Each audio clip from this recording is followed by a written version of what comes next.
Welcome to the Daily Insider here on VegasInsider.com. For Tuesday, June 1st, we finally turn the calendar to June. We're heading towards the summer. Kevin Rogers with you, and hope you had a nice and safe weekend.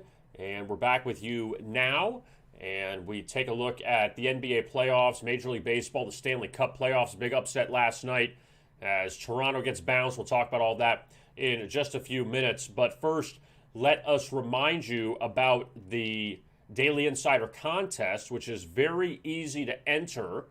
And all you have to do is have a Vegas Insider user ID, and you put in the comments section below this video on our YouTube channel, you put your best bet for the night. Whether it's Major League Baseball, the NBA, NHL, doesn't matter. It can be a first inning bet in Major League Baseball. It could be a first half bet in the NBA. It could be just normal side, normal total. It could be a player prop. It doesn't matter. It's got to be before the game. It cannot be in live bet. You cannot do that. It's got to be before the game. So put your user ID from Vegas Insider, also your best bet below, and you will be entered in a drawing to win a week's worth of handicapper picks for free from one handicapper for 7 days. It's a $100 value for free. And if you do not have a Vegas Insider user ID and you're joining us for the first time, then that's fine, because all you got to do is hit the big yellow register button in the upper right-hand corner, and that will allow you to register for a free membership at VegasInsider.com. You create your ID, you create your password, email address, name, and phone number, and we ask you that so we can get in contact with you if you're the winner. Simple as that. So big yellow register button, create your own password and ID, and you'll be in. And also make sure that you are a subscriber to our YouTube channel at Vegas Insider. We greatly appreciate it. And now let's get on with the business of checking out the NBA, and first looking back at last night. And we still only have one team that has advanced so far into the second round. That's the Milwaukee Bucks, who knocked out Miami back over the weekend on Saturday. But they lost to Washington 122-114 in D.C., and that game goes over the total. Joel Embiid, he leaves the game with a knee injury, so we'll see what his status is for Game 5. Got to think he's going to play in Game 5. I'm no doctor, but his head coach is a doctor, Doc Rivers. But the Wizards, though, pick up the win to extend the series back to Philadelphia, and the Wizards covered for the second time in the series. They covered back in Game 1 in a loss. Now, just as a little PSA, through 32 first-round playoff games in the NBA, we have seen two teams that have, or two underdogs, I should say, that have covered in a loss. Now, remember, they lost the game straight up, but they covered. That was the Heat in Game 1 at Milwaukee and the Wizards in Game 1 against Philadelphia. Since then, we have not seen an underdog cover in a loss. We've seen underdogs win outright, but not in a defeat have they covered. So that'll be interesting to see when that turns moving forward. In the second game, Utah, they end up beating Memphis 120-113. And this was kind of a crazy game from a total standpoint. Now, I did like the under in this game. I thought that after the three overs and the crazy shooting by Utah so far in this series, that they've already bumped the over all the way up to 225, that maybe it'd go under. You had a crazy first quarter. Well, actually a crazy first 4 minutes. And then the last 7 minutes tamed a bit, but you still had 65 in the first, 48 in the second to kind of get it back on track.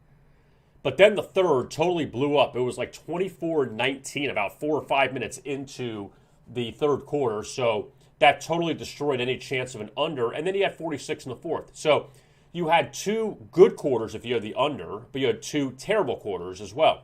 But Utah, though, they cover again, 5.5-point favorites, and they knock off Memphis 120-113. So the Jazz now up 3-1. And if it wasn't for Donovan Mitchell being hurt in Game 1, this could have been a sweep. Utah still had a chance to tie it at the end of Game 1 without Donovan Mitchell. And Memphis is a good young team, but they're just not at that level yet of what Utah is. And the Jazz end up beating the Grizzlies to get within one game of advancing to the next round where they'd get either the Clippers or the Mavericks. I mean, when you look at the way Utah shot last night, they were 17 of 34 from three. Now, Donovan Mitchell hit 12 free throws, and he scored 30 points, was 8 of 22 from the floor. So he didn't shoot the ball well, but his teammates picked him up. Jordan Clarkson at 24 off the bench. Also, I mean, Mike Conley, who had a really good series, he kind of struggled last night. Well, the numbers wouldn't dictate struggling. I should say he didn't score a lot of points. He was 3 of 4 from three-point range. But for Memphis, you still had a good game from Ja Morant with 23. Dylan Brooks at 21. Jaren Jackson at 21. It's still not enough against this Utah team. It really isn't. Like, Utah's a machine right now. And the Jazz on the doorstep of the second round. Philadelphia, in spite of getting swept, or in spite of not getting the sweep of Washington, they're on the doorstep of the second round. And now let's turn the page to tonight in the NBA. And we have 3 games tonight and then 4 games tomorrow. Let's start with Boston and Brooklyn. And the Nets are 12.5-point favorites tonight. Kemba Walker likely out for the Celtics. Jason Tatum's kind of doing everything by himself right now at this point. But the Celtics have not been this big of an underdog in the series yet. Now, granted, they were blown out by the Nets back in Game 4 at TD Garden, 141-126, where Boston just couldn't contain Brooklyn. They couldn't do it. Kevin Durant had 42. Kyrie Irving had 39. James Harden had 23 points and 18 assists, but also this number here, or these numbers. Nets shot 58% from the floor, 59% from three-point range, 16 of 20. Now, Boston, they shot 38 of 42 from the foul line. So from a total perspective, you got all those points from the foul line. Jason Tatum scored 90 points in the last 2 games. Celtics got the win on Friday.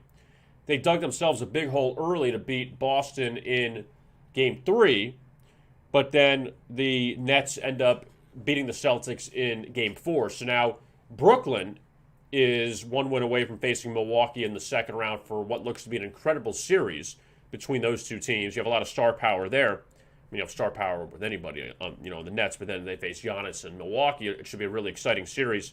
But this seems like a lot of points in an elimination game. And Brooklyn has not been a great team to back from the double-digit favorite standpoint. And this season, the Nets 4-7 against the spread as a double-digit favorite. So something to definitely keep an eye on going into this game. You know, you hate taking an underdog thinking they are not win. I mean, it feels like Boston is not going to win this game, but 12.5 a lot, even though, again, past Jason Tatum, the Celtics are totally torn up from they're totally torn up as far as injuries go. Now, we're going to continue with the live stream in just a second. We'll take a look at the next 2 games, Portland, Denver, and Lakers, Phoenix, coming up in just a moment.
All right, we're back with you now as we look at the Western Conference in the NBA playoffs. And 2 games tonight, 2 very interesting games. Denver and Portland is the first one at 9:05 on NBA TV.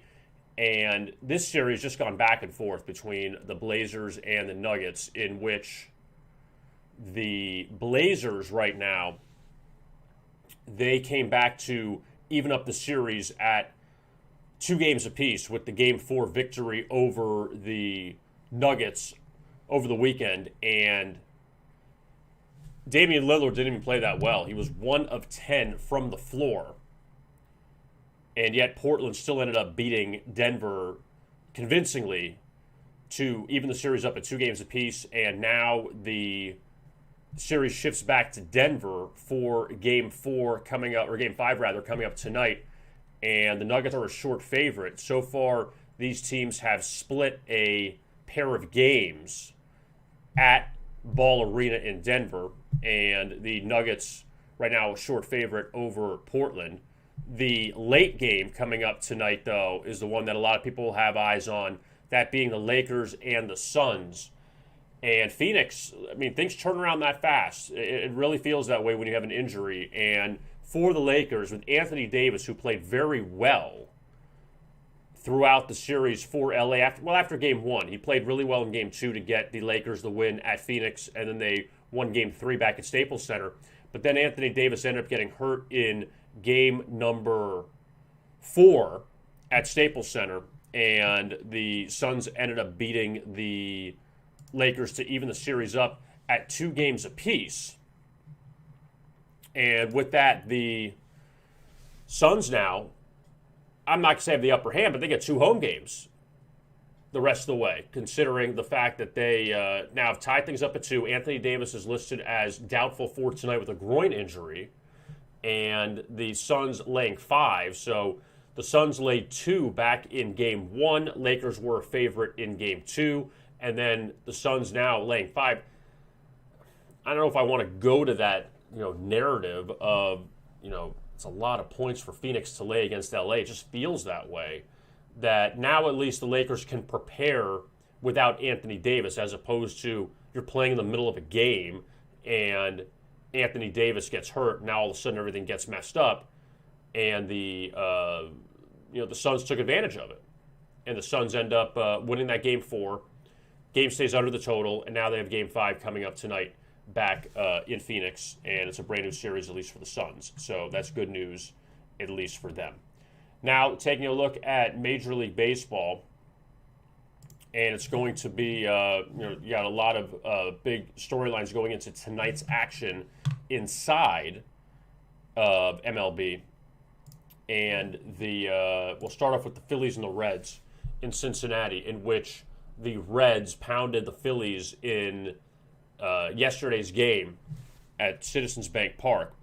And the Phillies send out Aaron Nola tonight, which is so interesting because Aaron Nola is the ace of the Phillies, but yet he has struggled majorly of late for Philadelphia as far as trying to get in the win column. The Phillies going into tonight's game with Aaron Nola, they have lost his last 4 starts. And he actually pitched the best out of the 4 in his last start against the Marlins, which was a 4-2 loss. But before that, he had given up 5 runs against the Red Sox. He gave up 5 runs against the Braves. And the Phillies are actually 0-4 in his last 4 road starts. So it has not been good from that standpoint, where Aaron Nola is just not looking good on the road. And again, the Reds are just such a, I hate to use this term, such a schizophrenic team that the Reds are just really all over the place at times, that they avoid a 3-game sweep to the Cubs over the weekend. They come back and beat Philadelphia, but is this the start of a winning streak or what? I mean, they've allowed 1 run or less Cincinnati in 4 of the last 5 games, which is very impressive. Washington's at Atlanta, and Steven Strasburg goes for the Nationals tonight. Max Fried goes for Atlanta. And Fried actually had 1 poor outing against Washington this season and 1 pretty good outing, and now he faces them for a 3rd time. And Strasburg, this is only his 2nd road start of the season, but Washington, they come into this one losers of 5 consecutive games. And during that 5-game losing streak for Washington, they've scored 3, 0, 2, 1, 0. So they can't get any kind of offense going. And they got swept by the Brewers this past weekend. They lost the opener to the Braves yesterday, 5-3. And Strasburg's a dog on the road, which you don't normally see. Strasburg is always a favorite, it feels like. But now look at him as a dog against Max Fried. And the Braves ended a 2-game skid. I mean, remember, they played only 1 game over the weekend against the Mets because they had the Friday game rained out and they had the Sunday game rained out. So Atlanta has been a little up and down as far as consistency with games just because of the weather has gotten in their way. The Padres and the Cubs, they continue their series at Wrigley Field, and this one has kind of turned into a pick-em. Cubs a slight favorite with Kyle Hendricks on the mound, and the Cubs ended up beating the Padres yesterday 7-2 to take the opener of that series. And look, it's an exciting atmosphere there. You have the Padres who, could be a playoff team, probably will be a playoff team in the National League, and the Cubs who, hey, a lot of people left the Cubs for dead. They're 30-23. A lot of people, it seemed like, had given up on the Cubs because of the slow starts to the season, but they have caught fire of late by winning 7 of their past 8 games. So they have played very well recently, and Kyle Hendricks is pitching better, which is a good sign for Chicago because he was really struggling to start the season, and now the Cubs have won his last 3 starts. So that's a good thing for the Cubs to kind of get their ace back on track since Yu Darvish isn't there, and of course Yu Darvish now with the Padres. And Chicago's played better. Padres have dropped 2 in a row, but the Cubs there are short favorite, and total is 8 and went under 10 yesterday. So we'll see how that wind goes at Wrigley tonight. The Mets and the Diamondbacks out in Arizona, and Arizona had ended their long losing streak on Sunday against St. Louis, but then they ran into Jacob deGrom last night. And they would have avoided deGrom if that Mets-Braves game happened on Sunday night because deGrom was slated to pitch against the Braves. That game doesn't happen, so then deGrom goes against the not-so-great Arizona lineup, and of course he dominates them. The Mets now have won 4 straight games. They win 6-2 last night. deGrom, 8 strikeouts, 2 hits, no runs. His ERA is .80. So as long as he stays healthy, he'll be the front runner again to win the Cy Young Award. And New York's won 4 straight, and Arizona can't win back-to-back games. They just continue to be a mess. But Arizona, though, is on a 4-game over streak. Keep an eye on that going into tonight. Marcus Stroman on the mound for New York. He pitched well his last time out against the Rockies. And Stroman just trying to, get some consistency going. But he has been a good addition to the Mets rotation this year. The Dodgers and the Giants, or Dodgers and the Cardinals, rather. Dodgers played the Giants this past weekend. Dodgers and the Cardinals. Looks like David Price is going to start for L.A. against John Gant. And L.A. beat St. Louis last night in a pretty good, I want to call it pitcher's duel, but 2 pretty good starting pitchers on the mound, and it turned out to be a 9-4 game with Trevor Bauer and Jack Flaherty on the hill. And Flaherty's gone a little backwards of late after a really good start. And Bauer, he's been really good at home this year. I mean, Bauer's been good everywhere this year. He hasn't had a lot of luck on the road, but been better at home. And the Dodgers, they throw out David Price tonight, going for their win number 33 on the season. LA laying 200. Look, the Dodgers lost the final 3 games against the Giants this past weekend at home. And they lost with Walker Buehler on the mound. They lost with Clayton Kershaw on the mound. But David Price, we'll see what, he has left, really, because when you look at what he's done, Price has started a few games, but he's not going very far in these games. So David Price is going to go 2 or 3 innings. This isn't the David Price you remember from years ago.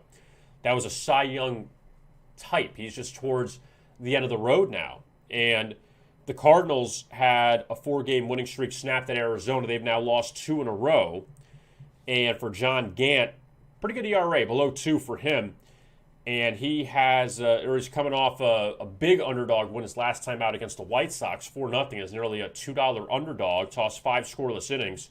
So that'll be an interesting game tonight between the Cardinals and the Dodgers. The American League, White Sox and Indians from Cleveland. Shane Bieber's third start against the White Sox this season. And Bieber had that 9-inning shutout against the White Sox. The problem was, I don't call it a complete game because it was a scoreless game at the end of 9. And the Indians scored 2 in the top of the 10th of that game. Bieber didn't finish that game, still went 9 innings, got a no decision. But he shut down the White Sox in that early game. I think that was opposite Lucas Giolito. And then he faced the White Sox again, struck out 11 in a 5-3 victory last month. Now he faces them at home for the first time. He's coming off a really solid outing against Detroit. Granted, it's the Tigers, but still. And Dylan Cease, who came into this season as the number 5 starter in the White Sox rotation, still is, but that's not really an insult because of who's in front of him. With Giolito and Dallas Keuchel and Lance Lynn and Carlos Rodon have all pitched very well. But Cease has an ERA of 2.98. And the White Sox are actually 6-1 his last 7 starts. So pretty impressive. And the one loss came opposite Garrett Cole and the Yankees. So that's not too bad. Now he faces another ace in Shane Bieber tonight. But Cease had 10 strikeouts against the Orioles his last time out. He's been decent. So that should be a pretty good game there. The two teams split a doubleheader yesterday, 2 7-inning games. Chicago won one of them in extras in 8 innings. Kind of weird to see a final in 8 innings, but went extras. Minnesota and Baltimore from Camden Yards, and the Orioles lost again. They played tough against the Twins yesterday. Lost in extra innings 3-2. That game stayed under the total. But Baltimore, the last time the Orioles won a game was May 16th. So it's been a very long time for the Orioles, who were swept in 4 consecutive series before losing to Minnesota yesterday 3-2. They pitch well, but they can't hit the ball. In the last 6 games, they've scored 2-1-1, 4-1-2, the Orioles. They can't really get much going. They face Michael Pineda coming up tonight. And for Pineda and the Twins, they've owned the Orioles recently. Or it's been a while. They've beaten the Orioles about 15 straight times. But Pineda, he has not had back-to-back wins this season, so something also to keep an eye on. But they're a heavy favorite tonight. Really good matchup at Yankee Stadium. Rays and Yankees, Tyler Glasnow and Domingo Germán. And Glasnow, who has had success against the Yankees in the past. Tampa Bay won the opener of that series last night against New York. And when Glasnow faced the Yankees earlier this season, 5 innings, 1 earned run, 7 strikeouts in a 6-3 victory. And now he gets to face the Yankees again, where New York's offense just dries up a lot. And New York is off the really embarrassing road sweep at the hands of Detroit. And when you look back at what the Yankees have done, they've lost 6 of 7. They've scored 2 runs or less in every loss. So New York's offense got better for a little bit, but now they've taken another step back. And no matter who you have on the mound, if you have Garrett Cole, Domingo Germán, whoever, you don't score runs, doesn't make a difference how well they pitch. Red Sox and Astros from Houston, and the Astros blew out the Red Sox yesterday to take the opener of that series, and Houston's really been hitting the ball well. The Astros recently, 26 runs the last 3 games. So very impressive job by Houston. And that team, remember they had that little losing streak at the beginning of the season? They started like 6-0, and then they kind of fell apart for a bit. They had some guys out. Altuve was out. Alex Bregman was out. And then since those guys have come back, the Astros offense has been excellent, one of the tops in baseball. Boston, Eduardo Rodriguez has struggled recently, and that's what happened yesterday. He didn't pitch well. Jose Urquidy pitched well for Houston. He came back from the IL, but Luis Garcia, he goes for Houston. He's won his last 3 starts. And Garrett Richards has pitched well on the road for the Red Sox, so you should see better pitching performance today by the Red Sox as opposed to yesterday. Oakland and Seattle, Mariners have won 5 straight inexplicably. They went on that horrible run where they got blown out every game at San Diego. They got swept at home by the Tigers. They got no hit by the Tigers. They've been no hit twice this year. But yet Seattle has picked it up. They've won 5 straight. They won an extra innings last night. Marco Gonzalez, their ace, goes for the first time in about a month. He had a forearm issue. Probably won't see him go very long tonight. Chris Bassett coming off a complete game victory over the Angels his last time out. And Bassett's pitched very well this season. Oakland a heavy favorite. But Seattle's won 5 straight. Seattle's got some confidence, and they've taken 3 of the last 4 from Oakland. In interleague tonight, you got a lot of action there. The Marlins go from Miami up to Dunedin, so they don't have that far of a trip. And they face the Blue Jays for the first time this season.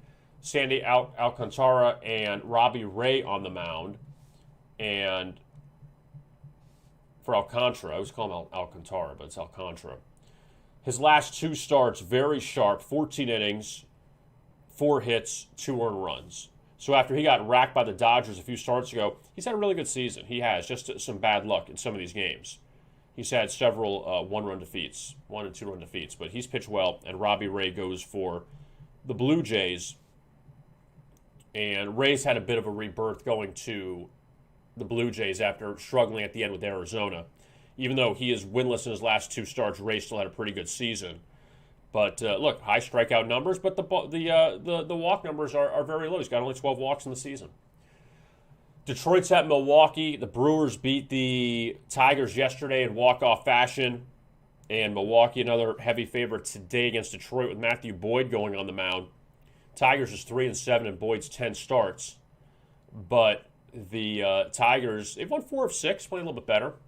And Milwaukee, those won 5 in a row. So Milwaukee, they are right behind Chicago, right behind St. Louis in that NL Central. But it's a good race, though. It really is. That Milwaukee has, but they've just been so inconsistent at times. And Milwaukee, look, you got to win these games against Detroit.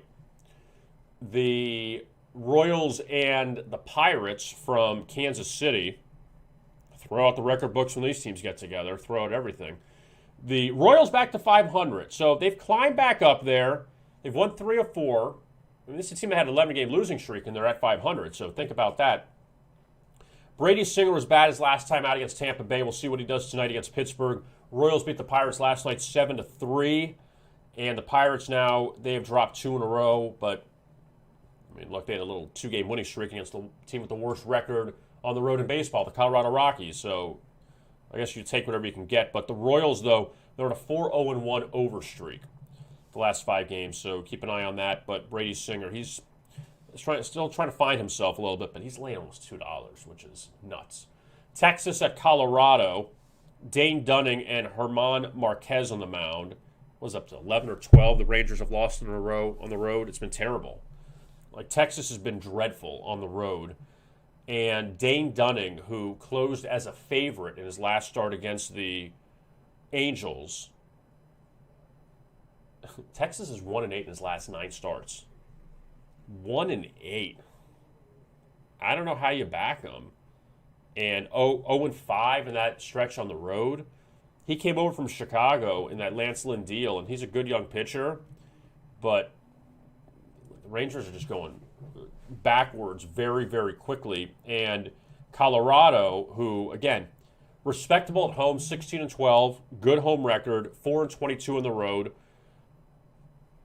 You say, how do you back him? How do you back German Marquez? Marquez's last time out was against the Mets, and he got outdueled by Marcus Stroman in a 1-0 loss. He pitched well, but just couldn't get the runs across. But Marquez, though, he at home, though, they've won 4 of his last 5 starts at home. He had 1 disastrous start against San Francisco. I mean, you kind of wonder why are the Rockies such a short favorite here? That's what you wonder against a Texas team that has been horrific on the road. Angels and Giants wrap up the night out in San Francisco, and the Giants won the opener 6-1 last night.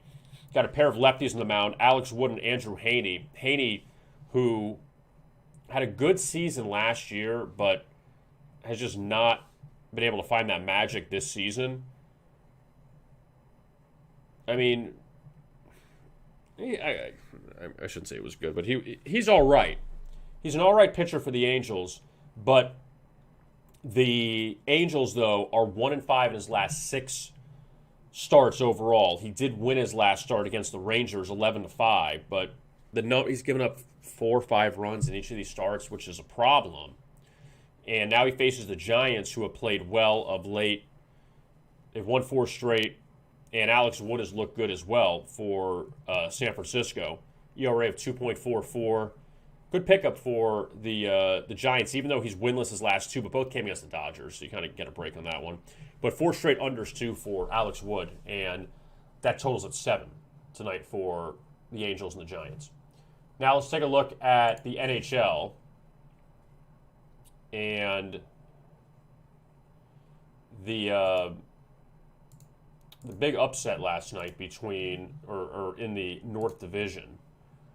We'll get to the Islanders and Bruins in a second, but the Toronto Maple Leafs were expected to do big things, be in the Final Four this season, and they were 3-1 in Montreal. They were in cruise control against a Canadiens team that finished in 4th place in the North, that was just supposed to show up, lose to their rivals, and be done.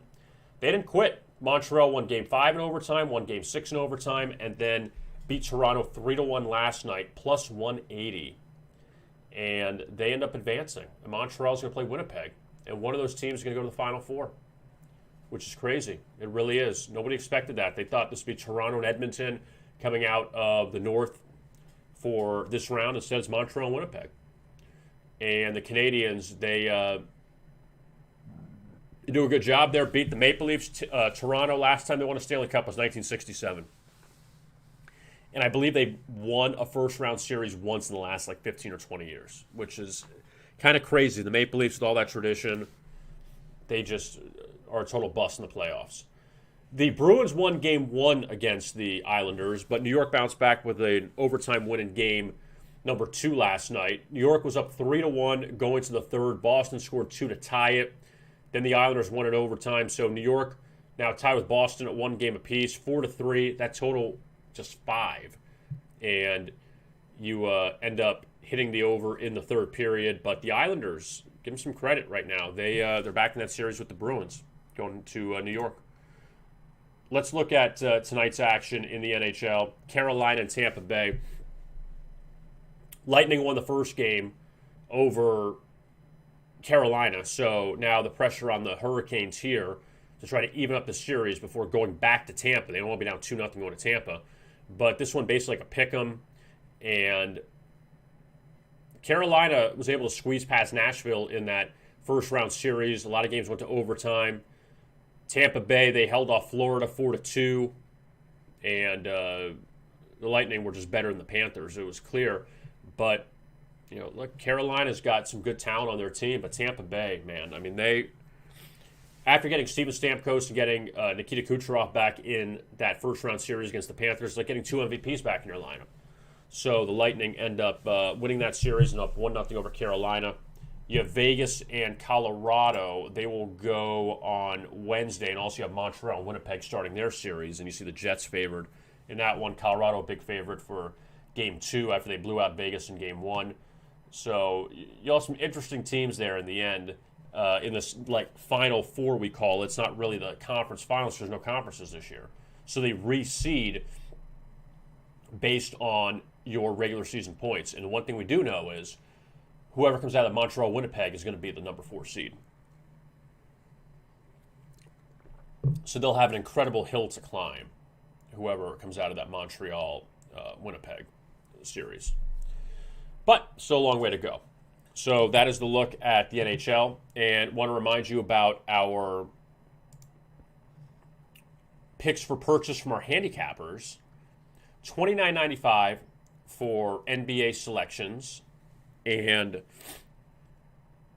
these you could choose whoever you want, $29.95 each. And if you decide to purchase the guaranteed picks, which are $39.95, what that is, it's just one selection, the best selection from a handicapper a day. That's it. And you pay after it wins. So if it's a winner, then you pay the $39.95, but you also won your bet. If it's a loser, you pay nothing. So it is a guarantee that if you don't win, you get your money back. If you win, you pay the $39.95, but also you've won your bet. So that's the beauty behind it. And you have that for NBA, Major League Baseball, and NHL. So just go under the buy picks section here in all these, any sport, whichever one you want to go to, and you'll be all set. So, all that being said, again, want to remind you about the Daily Insider Contest. Leave your best bet for the night along with your Vegas Insider user ID, and you'll be in the drawing for a week's worth of handicapper picks. One handicapper of your choosing, $100 value, and you get that if you win your bet. First of all, your best bet you have to win. If you lose, you don't get the prize.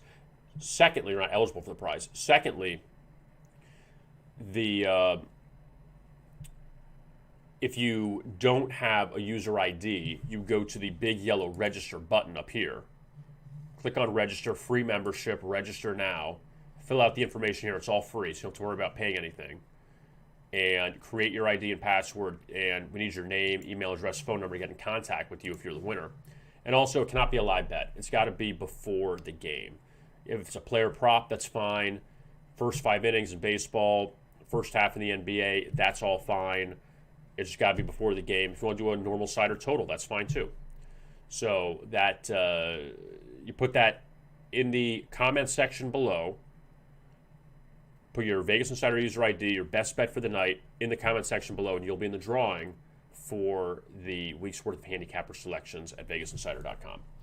So I want to thank you again for joining us here on this first day of June, and we'll be back with you coming up tomorrow at noon Eastern.